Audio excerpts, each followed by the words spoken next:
Hello, Henderson County High School. The time is now for a new episode of the Colonel Cast. Today we have a lot of things to share with you about Colonel sports, entertainment news, cancel culture, and more. Right now, we're just canceling boredom. Let's get to it.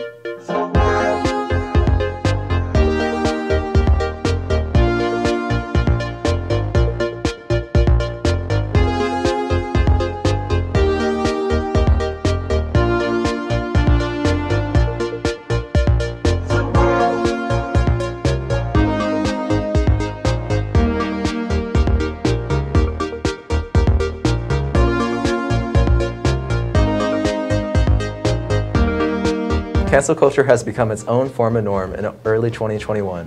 But where did it start? Why does nothing seem safe?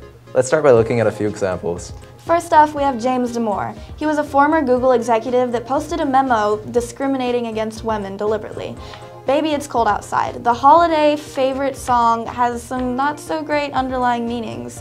Aunt Jemima, the former syrup lady on the front, but it almost took the culture and made it as a mascot, and that's not cool. Same with Land of Lakes. Wonderful Butter, not so great using somebody's culture as a mascot. For Dr. Seuss for appropriating various cultures in his many children's books. And of course, J.K. Rowling for being outright transphobic, amongst other things. We know everybody has different opinions on this, so we went around the school and interviewed you guys to see what you guys thought. Roll the footage. Here we are recording live at the cafeteria, deciding whether or not we should cancel culture. Let's get to it. So today's super fun topic is cancel culture. Do you know what that is? No. You don't? No, is it like where they like... No. Remember like the whole Shane Dawson thing? Yeah. Oh yeah, okay, yeah, I know what that means. So how do you feel about like cancel culture in general? I think it's kind of funny. Funny? Yeah, like funny. some of It's the not good. It's not good. It's funny, but it's not like a good thing to do, I guess. Yeah. Like it's funny to like watch it happen to other people. Joking. If they're not joking. Yeah. But yeah, sometimes people deserve it. Yeah. They don't deserve a platform. So I think that it's not as big of a deal as everyone makes it out to be. Like, it's not right. Like, I'm not saying that, but it's not as big of a deal. And people. I feel like it's like really dumb, and there's no point in it. That I don't agree that people should be canceled for free speech. What they say is entirely wrong, you know, and if you want to judge them, you have the right of free speech to try and tell them to stop, but I don't think like companies or anything should be able to cancel their employees over it. I think some things definitely need to be canceled, you know, like Yeah. the patriarchy, for instance. I mean, like some things definitely need to be canceled, like everything as a whole, like Dr. Seuss books, no. Yeah. Because like that was a whole different time. I think we need to look back on those and be like, oh, that's where we came from and that's not where we need to be. But also I don't think we should print those books anymore. Yeah. Yeah. Yeah. Thank you. You're welcome. Thank you. I honestly think it's kind of stupid because some of it is just random stuff, but others I kind of understand. Yeah. So you feel like there's a line somewhere and it's almost been blurred? Yes. I think it's stupid. cancel culture just needs to stop. Yeah. Like, it's unnecessary drama, you know? Yeah. I think we can learn from our mistakes, or should we keep them canceled? Definitely learn from your mistakes. The whole canceling thing is a Gen Z thing. I mean, certain stuff people shouldn't do, but I think some stuff is kind of dumb, you know what I mean? But certain stuff should be. I think it's gotten to be way too much, and let's definitely tone it back a little bit. Things from the past, like I think the Dr. Seuss is a little bit much, but I guess if it's really hurting people's feelings, then they don't have to read it. They don't have to be around it, but I guess that's just how I feel. I think that if you don't like it, then you should just stay away from it. Horrible, terrible, just terrible. Do you know what cancel culture is? I do. It's when you have a differing opinion of something and a group doesn't agree with your opinion and they try to cancel either your life or your business or your social media presence or whatever it is. So yes, it's terrible.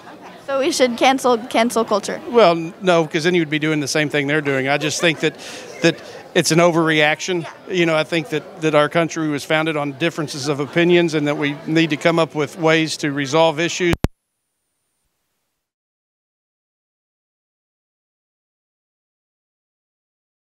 So how do you feel about cancel culture? I don't want to get canceled.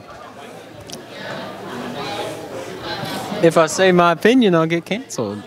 I mean, maybe. I want to run for political office in the future. So that means okay, I think it's stupid. I think people overreact.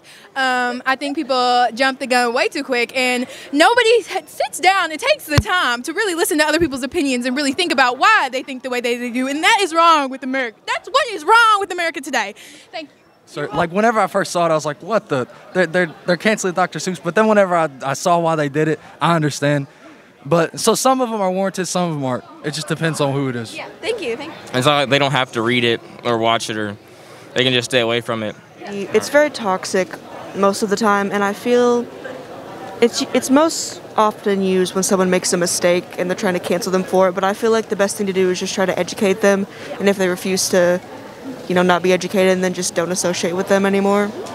I feel like if it's severe enough, people should get consequences, but I think that people can change over time too. Okay. And recently things like from way back in the past, like for example, Dr. Seuss has drawn some really questionable illustrations. How do you feel about that? I think that people do need to be held accountable for their actions regardless of whenever they did them. Has cancel culture gone too far or not far enough? Either way, time will tell. Next up, we have Kirsten and Drew with What is New. Hey County. You guys ready to hear what's new? Today we will be covering the newest installment of the Justice League franchise, Justice League Snyder Cut. That's right, Drew. Now let's cover just how different Zack Snyder's Justice League is from the version Josh Whedon finished in 2017. According to the New York Times, in Whedon's rendition of the Justice League, Victor is a teenager who transforms into a human-robot hybrid more or less spontaneously. We don't learn all that much about him, and his powers are never well defined, and don't make much sense. In the Snyder Cut, we see him in flashbacks losing his mother in a fatal traffic accident.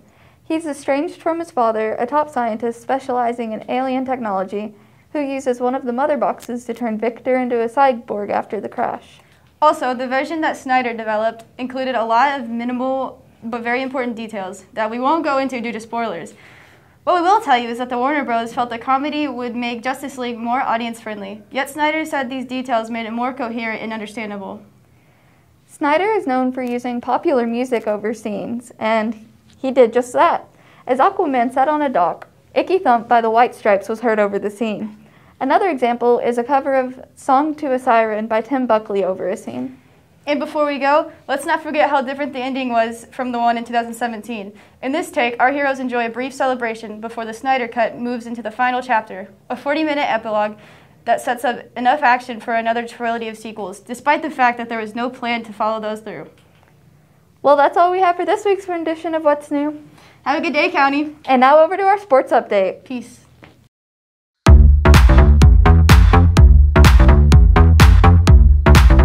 Welcome back, Henderson County High School, to another episode of Sports Update. I'm Luke Payne. And I'm Brecken Sauer. Hey, look, hasn't there been a couple NCAA tournament surprises this year? Yeah, I'll admit there have been a couple of surprises, like Ohio State being knocked out. Shout out Breck Bender. Yeah. You know, sorry for your loss. And then, Loyola College, Syracuse, UCLA, and Oral Roberts. I mean, all three of those teams were very low seeds and made some pretty big upsets in the tournament. Oh yeah, for sure. Isn't there some teams that are doing pretty good this year? Like Gonzaga? Alabama, and Oregon. Oregon's been doing pretty good. Oregon's in it. It's going to be the Sweet 16 this weekend, so we'll see how that turns out. And speaking of basketball, we have an interview with one of the senior girl basketball players, Sadie Worth. And congratulations first off on being named Region 2 Player of the Year. So tell me, what kind of takes into account of being named Region 2 Player of the Year? Just always trying your best and working as hard as you can. Great. And can you give us some team insight and your personal opinions on making it to regionals and how the tournament's going to go? Oh, we all just got to play together as a team and play as hard as we can and, just continue to keep doing what we're doing. Thank you much, Sadie. Thank you, Sadie. And now with a little bit more basketball, congrats on the boys and girls basketball teams for winning district, and we can't wait to see how far you'll go in regionals.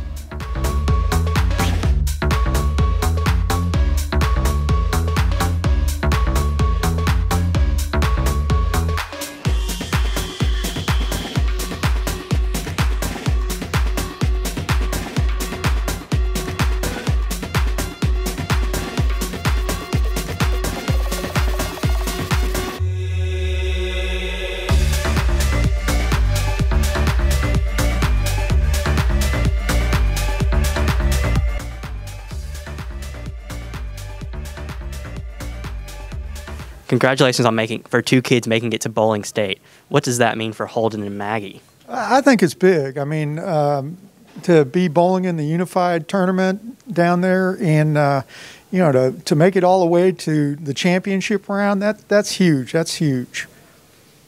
Thank you. Hey, Luke, speaking of the tournament, who's your number one pick? I think I'm going to go with Alabama. SEC champs. I think they're playing great team basketball. I know that they're going to have some tough opponents, but we'll see how far they go. I just can't see Alabama winning another championship. They already won in football. I'm sick of it. I can't see it in basketball. We got to have Baylor winning it all this year. Baylor's going to win it since Kentucky's not in it because, they kind of suck. But Baylor's going to win it all this year. I got you. For sure. All right. This has been Luke Payne and Brecken Sauer. And thank you for tuning in to Sports Update.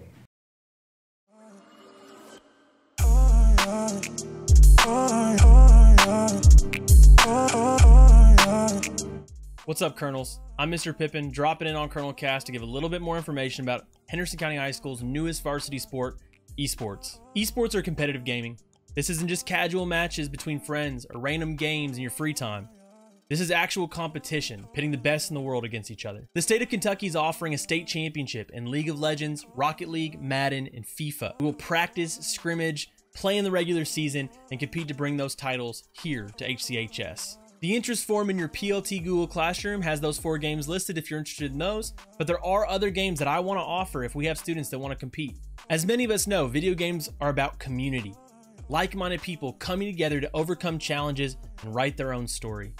With that being said, community will be our guiding principle, with additional pillars in competition, creation, and curation. I want competitors that'll fight like a colonel to bring a championship home to Henderson County High School. I want creators that'll stream, record, and edit our live streams, our videos, and our highlights to bring part of millions of dollars in scholarships here to our school. And I want curators, student leaders who want to lead this team, who want to learn how to start an organization, how to run a program, who aren't just okay with simply walking the halls of this school, they want to change this school. I want students who want to change the way the game is played, who want to create something this school has never seen before, and who want to become the leader they never thought they could be. So if esports may be your passion, if you want to take your game to the next level, if you want to become a better leader, you can find more information and an interest form in your PLT Google Classroom, or you can come see me in G111. I'll answer any questions you may have. Go Colonels. Let's build something special.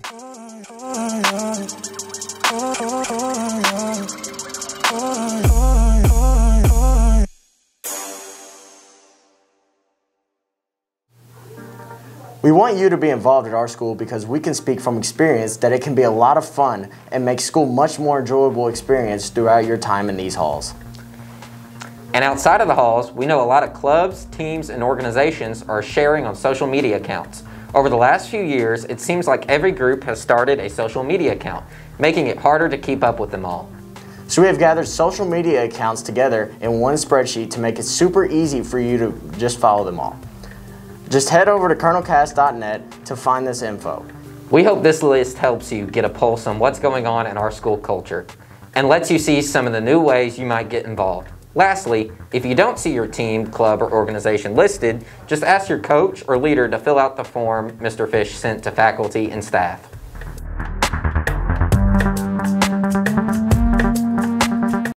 Thank you for tuning in to this seldom canceled episode of the Colonel Cast. We hope to be back soon as possible with more about what's going on in your world. Please be sure to follow Colonel Cast on Instagram, Twitter, and Facebook, and we'll keep trying to bring you some good stuff on those outlets. Until next time, stay safe, County. This is the Colonel Cast, Signing out.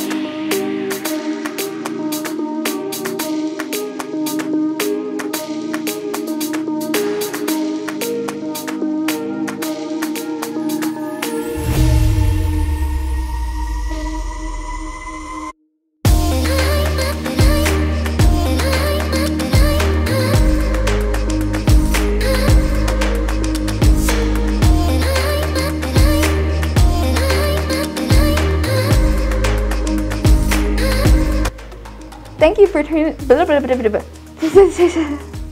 Good Lord. Okay. Can you hear me? Can you hear me? Okay. Hey. Oh, hey, it's this guy. It's this guy. Hey. I know you can hear me. I know you can. I know you're hearing me. You're hearing me. Oh, he's got it inside his shirt. I actually can't hear her. But yeah, you can. Pause it. Go on. I have a question for you. I have a question. I still can't hear her.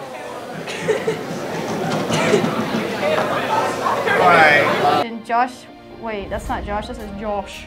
Josh. Wait, Josh. How do you say his last name? Whedon? Whedon. Okay. I'm gonna start by. Now let's cover just how different Zack Snyder's Justice League is from the version Joss Whedon finished in 2017. Joss Whedon. Whedon. Can we? Justice League is from the. Okay. Joss Whedon. Whedon.